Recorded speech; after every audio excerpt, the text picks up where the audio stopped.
আপনাকে আবারও স্বাগতম ক্রেডিট রেটিং বিষয়ক আমাদের এই সিরিজে। আগের ভিডিওতে আমরা সহজ ভাষায় ক্রেডিট রেটিংয়ের মৌলিক ধারণা তুলে ধরেছি। আজকের এই স্পেশাল সেশনে আমাদের সাথে রয়েছেন ইমার্জিং ক্রেডিট রেটিং লিমিটেডের এক্সিকিউটিভ প্রেসিডেন্ট এবং association of credit rating agencies in Bangladesh এর বর্তমান প্রেসিডেন্ট জনাব NK মবিন।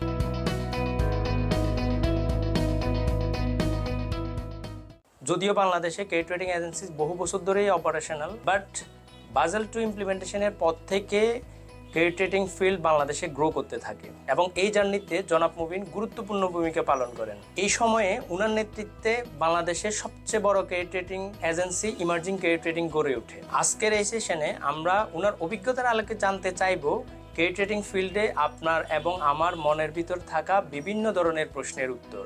চলুন শুরু করা যাক। ক্রেডিট রেটিং কোম্পানিজ বাংলাদেশে অ্যারাউন্ড 15 বছর মতন ম্যাসিভলি কাজ করছে। আমিও ইন্ডাস্ট্রির সাথে জড়িত আছি 13 থেকে 14 বছর ধরে। আমরা প্র্যাকটিক্যালি থার্ড লাইসেন্সি। তার আগে দুটো কোম্পানি ছিল, তারা কাজ করেছে, আর তখন খুব একটা অ্যাক্টিভ রিকোয়ারমেন্ট ছিল না, যেটা আমরা আসার পর থেকে শুরু হয়েছে বা আমাদেরকে দিয়েই শুরু হয়েছে, যেটা হলো লোন রেটিংটা বা বাজেল 2 রিকোয়ারমেন্টের যে রেটিংটা। রেটিং যেটা ইনিশিয়ালি আমি দেখেছি সেটা হলো যে এটা অ্যাওয়ারনেসটা ছিল না। যারা কর্পোরেটের, এখন পর্যন্ত রেটিংটা কর্পোরেট লেভেলে আছে, ইন্ডিভিজুয়াল লেভেলে নাই। তো কর্পোরেটে যারা স্টক মার্কেটে শেয়ার ইস্যু করছে অ্যাট প্রিমিয়াম বা যে সমস্ত কমার্শিয়াল বন্ডসগুলো ওখানে ছাড়া হচ্ছে, এগুলোর ক্ষেত্রে, এবং যারা কর্পোরেট হাউস যেগুলো যারা ব্যাংকের থেকে লোনস নিচ্ছে তাদের ক্ষেত্রে এটা অ্যাপ্লিকেবল। তাদের মধ্যে অ্যাওয়ারনেসটা ছিল না যে রেটিংয়ের দরকার আছে। এইটা আমাদের জন্য চ্যালেঞ্জ ছিল, ক্লায়েন্টকে বোঝানো এবং the documentation requirements, the legal requirements, regulatory requirements, international standards, এগুলো আমরা সম্পূর্ণভাবে তাদেরকে চেষ্টা করেছি কনভিন্স করার জন্য। এবং যেহেতু এটা ফিউচারিস্টিক্স, তাদেরকেও সেই অনুযায়ী বিল্ড আপ করতে হয়েছে যে ফিউচার নাম্বারসগুলো may have an impact on your rating. তো আমি বলবো যে গত 10-12 বছরে এটা অনেক ইমপ্রুভ করেছে। এখন মোটামুটি ক্লায়েন্টরা জানে যে কী ধরনের ডকুমেন্টেশন দরকার পড়বে এবং কিভাবে রেটিংটা হয়ে থাকে, রেটিং জিনিসটা কি, এটা কিভাবে প্রসেসটা ফলো করা হয়, এইসব সম্পূর্ণ জিনিসটা এখন তাদের মধ্যে আওয়া আছে। রেগুলেটরি সাইডে বলবো যে আমাদের যে ক্রেডিট রেটিং রুলস 1996 ছিল, সেটা মোটামুটি অনেক অনেক অনেক লিমিটেশন ছিল ওই লতে, যেটা গত বছর 2022-এ একটা নতুন ল রিপ্লেসমেন্ট হয়েছে, যেখানে অনেক কিছুই আমাদের এক্সপিরিয়েন্স থেকে আমরা মার্কেটে যে সমস্ত জিনিসগুলো ফিল করেছিলাম রেগুলেটরের সাথে কথা বলার পরে, এবং also in the mean time আমাদের দেশ 10-12-15 বছর আগিয়ে গেছে, আমরা ডেভেলপিং মেশিনে চলে এসেছি। এখানকার যে রিকোয়ারমেন্ট, ইন্টারন্যাশনাল যে সমস্ত রিকোয়ারমেন্টগুলো আছে সেগুলোকে ইনকর্পোরেট করে নতুন লটা এসছে এবং সেটা অলরেডি ইমপ্লিমেন্টেড।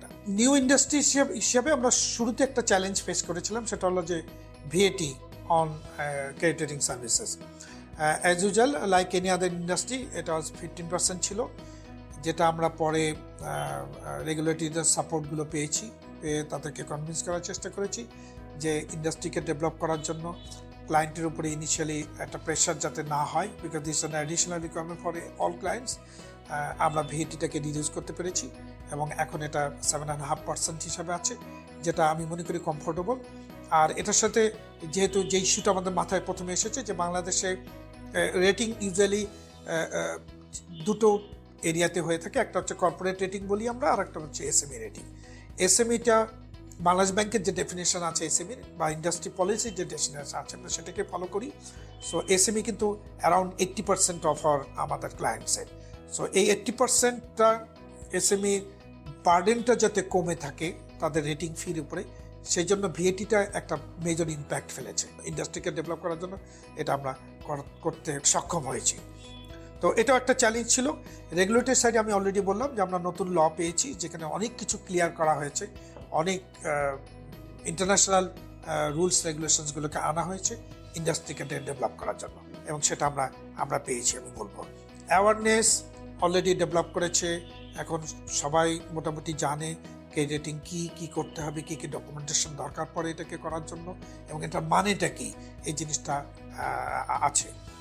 এবং আমরাও আমাদের ভবিষ্যৎ প্ল্যান হিসেবে আকরাত থেকে আমরা যে জিনিসগুলো চিন্তা করছি সেটা হলো যে আমরা কোয়ালিটি পার্টের উপর আমরা পজিশন নেব, কোয়ালিটিকে ইমপ্রুভ করবো। আমরা সেমিনার সিম্পোজিয়াম করব এক্সপার্টিসকে নিয়ে।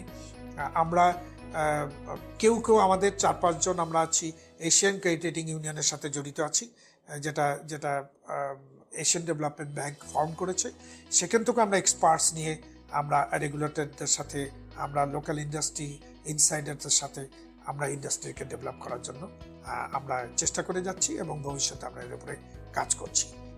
ইনশাল্লাহ হয়তো এই ইন্ডাস্ট্রিটাকে আমরা একটা বেটার পর্যায়ে নিয়ে যাব, যেটা ইন লাইন উইথ আমাদের কান্ট্রি ডেভেলপমেন্টে।